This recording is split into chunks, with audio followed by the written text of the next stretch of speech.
Already చూసే ఉంటారు. ఇది కొత్త ట్రెండ్. కొంతమంది అమ్మాయిలు వైరల్ అవడం కోసం సగటు వ్యక్తి జీవితాన్ని నాశనం చేయడానికి కూడా వెనకాడట్లేదు. ఇలానే వైరల్ అవడానికి ఇంతకు ముందు ఒక అమ్మాయి ట్రై చేసింది. పక్కన కూర్చున్న వ్యక్తి ఫేస్ అట్లీస్ట్ బ్లర్ చేసి పెట్టడం వల్ల కొంతమంది క్రియేటర్స్ అండ్ జనాలు తిట్టి ఆ వీడియోని డిలీట్ చేయించారు. ఆ ఇష్యూ అయిన తర్వాత కూడా ఇలాంటి వర్స్ట్ ఫెలోస్ ఇవి కంటిన్యూ చేస్తూనే ఉన్నారు. లేడీస్ కి మాత్రమైన ప్రైవసీ, అతని అనుమతి లేకుండా అతని వీడియో సిగ్గు లేకుండా తీయడమే కాకుండా మళ్ళీ ఆ వీడియోని సోషల్ మీడియాలో అప్లోడ్ చేసి వైరల్ చేసింది. మళ్ళీ multiple angle shorts, slow motions and editing కూడా చేసింది. మొలెస్టేషన్ కి గురయ్యావా లేదా సినిమా తీస్తున్నావా? This is not fun. ఇప్పుడు ఆ వ్యక్తి ప్రాణాలను తీసుకున్నారు. ఇప్పుడు అతను చనిపోయారు కాబట్టి ఇంత రచ్చ జరుగుతుంది. అదే ఫైట్ చేసుంటే సగం మంది ఇప్పటికీ అతన్నే బ్లేమ్ చేసేవారు, ఇంక్లూడింగ్ మెన్. అబ్బాయిలు మీ రైట్స్ కోసం మీరు ఫైట్ చేయకపోతే ఇంకా చాలా ప్రాణాలు బలవుతూనే ఉంటాయి. బస్ లో ట్రావెల్ చేసేటప్పుడు నిజంగా అన్కంఫర్టబుల్ సిచ్యువేషన్ ఉంటే ముందు ధైర్యంగా అక్కడే నిలదీయండి, లేదా వీడియో తీసి వెంటనే పోలీస్ స్టేషన్ లో కంప్లైంట్ ఇవ్వండి. లీగల్లీ ఏం చేయొచ్చో అవి చెయ్యండి. అప్పటికీ జస్టిస్ లేకపోతే ఇలాంటి వేస్ ని చూస్ చేసుకోవాల్సి వస్తుంది. అంతేగాని కష్టపడి కాంటెంట్ చేసుకోకుండా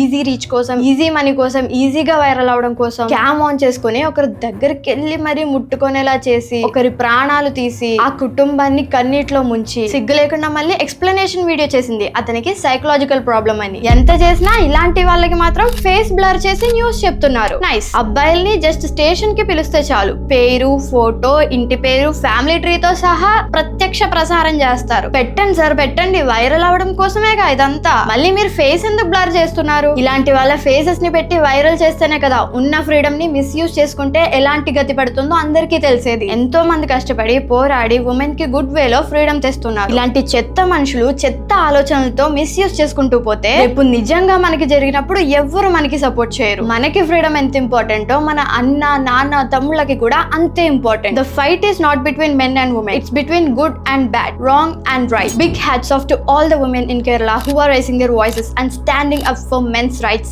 as well. పబ్లిక్ గా అవైలబుల్ ఉన్న వీడియో గురించి మాత్రమే నా ఒపీనియన్ ని షేర్ చేశాను. Let the law decide who is right and wrong.